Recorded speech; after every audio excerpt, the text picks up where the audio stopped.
Come, Nerevar, come, let's discuss even more false gods. I am talking about the 9 divines. I can't believe they are being worshipped so widely by the mongrel dogs of the Empire.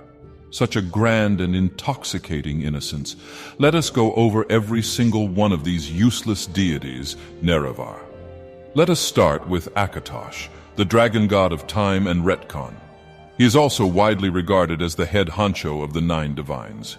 The Septim dynasty of the mongrel dogs of the Empire had a strong bond with him. He definitely failed at his job as the main god of the 9 divines if his mission was to keep Mundus safe from being destroyed. Martin Septim became the avatar of Akatosh and perished after kicking out Mehrunes Dagon. The weakening of the Empire does not sadden me, but Akatosh brought great instability to the region, causing the formation of Thalmor, who wanted to destroy Mundus by dismantling the Adamantine Tower. Also, Alduin is the firstborn of Akatosh, need I remind you, who unleashed a bunch of cliff racers that can breathe fire upon Skyrim. Oh, don't forget about the dragon breaks. Let's get Talos out of the way as well while we are at it. First of all, I am torn on this one. On the one hand, I am with the Thalmor on this one. Why should the founder of the mongrel dogs of the Empire be a god? On the other hand, I am a god as well, bound to the heart of Lorkhan. Generally, I find Talos to be kind of useless. The Stormcloaks are fighting to restore Talos worship, which I find to be pointless. Also, Heimskr screaming in Whiterun about Talos gets quite annoying. Next is Mara, the mother goddess, goddess of love, marriage, and all things that make me sick, Nerevar. What are you talking about, Dagoth Ur? Mara is the embodiment of wholesomeness in Skyrim. If not for her base temples in Skyrim, you would have felt the deficit of Skyrim waifus and husbands. Skyrim might be Weenie Hut Jr. compared to Morrowind. But you cannot deny the value of that game mechanic. I mean, seriously, I don't want to come back to an empty home that I built in the Heartfire DLC like some neat and... I apologize.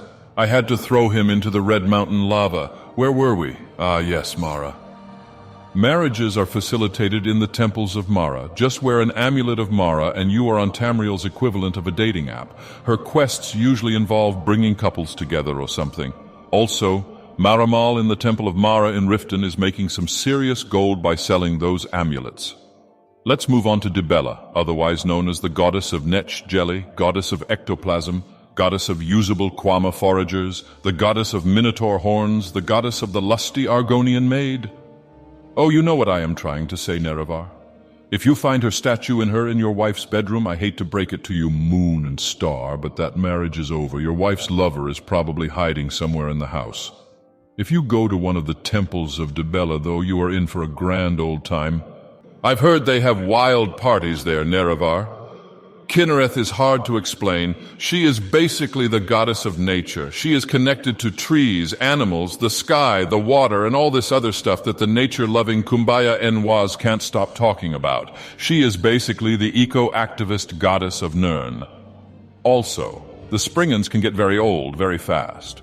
Do you see any forests on Red Mountain? I thought not. That is how much I respect Kynareth.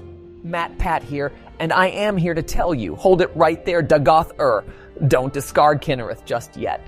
Have you ever thought about why Kynareth is the goddess of nature? Well, you see, she is reportedly one of the first Aedra to make a contract with Lorkhan in order to create Mundus. It all started in 1994 when God Howard in Bethesda decided to release... Pardon me, Nerevar, he was talking too much. Moving on to the next god. Arkay, the god of the cycle of life and death. He is plastered across cemeteries of Tamriel. His origins are unknown. One theory states he could have been a mortal priest once, which makes it ironic that he is now claiming to own the cycle of life. Enwa, you literally escaped that cycle, and now you are trying to justify it? Is this how you honor the sixth house and the tribe unmourned? I am a god, but I don't deny the fact I was a mortal once. Stendarr is a very unnecessary deity. Don't get me wrong, most of the false gods are, but this one takes the sweet role. God of justice and lawfulness, the mongrel dogs of the Empire like him, especially the Imperial Legion. He is also associated with Talos, which makes him lose even more brownie points. Don't forget he is also responsible for the Vigilants of Stendarr, who are a fanatical group that fights against vampires in Daedra. As an ash vampire myself, I really don't appreciate him. Hello. This is Chris Hansen with Dateline NPC. After reading your chat logs on false gods, I really urge you to reconsider your position on Stendarr. I personally think that the Vigilants of Stendarr are doing a fantastic job of catching vampires and keeping all of Tamriel safe.